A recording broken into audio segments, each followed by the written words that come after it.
En 1750, la durée de vie n'était que de 25 ans. En 1800, 33 ans. En 1900, 43 ans. Aujourd'hui, vous le savez, nous allons jusqu'à 80, 90 ans pour les hommes ou pour les femmes, et on peut espérer aller jusqu'à 100 ans d'ici à 2050. Et comment ? Tout simplement parce que l'amélioration de la vie quotidienne, l'amélioration de la santé, l'hygiène alimentaire, l'arrivée du chauffage dans les maisons, le confort ménager, l'automobile aussi, tout cela a permis d'améliorer la vie quotidienne et de repousser toujours plus cette espérance de vie. Vivre jusqu'à 100 ans d'ici la fin du siècle, oui, ce sera possible, et en bonne santé.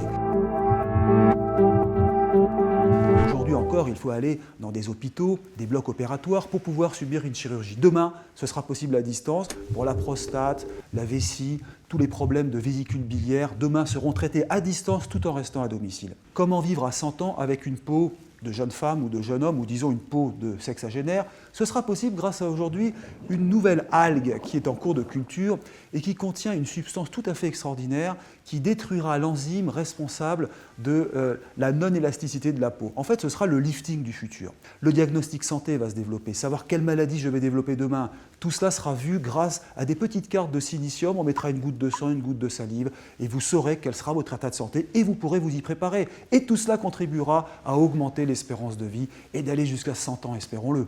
Imaginez que vous allez avoir chez vous un détecteur ou un déchiffreur d'ADN, le fameux acide désoxyribonucléique. Grâce à lui, on arrive à reconnaître une empreinte génétique.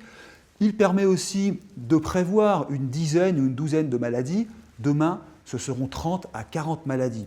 Prévoir le déclenchement d'une tuberculose, prévoir le déclenchement d'un cancer, de l'arrivée du cholestérol, même un simple cheveu permettra de détecter l'hormone du stress, le fameux cortisol.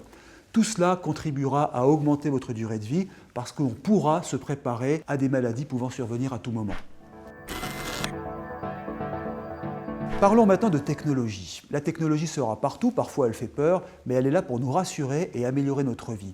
Se soigner avec ses propres cellules, créer ses propres médicaments, demain ce sera possible. Ce seront vos médicaments, ces médicaments lutteront contre les maladies les plus graves, les insuffisances rénales, les cancers, mais redonneront un espoir considérable à ceux qui aujourd'hui ne peuvent pas être soignés.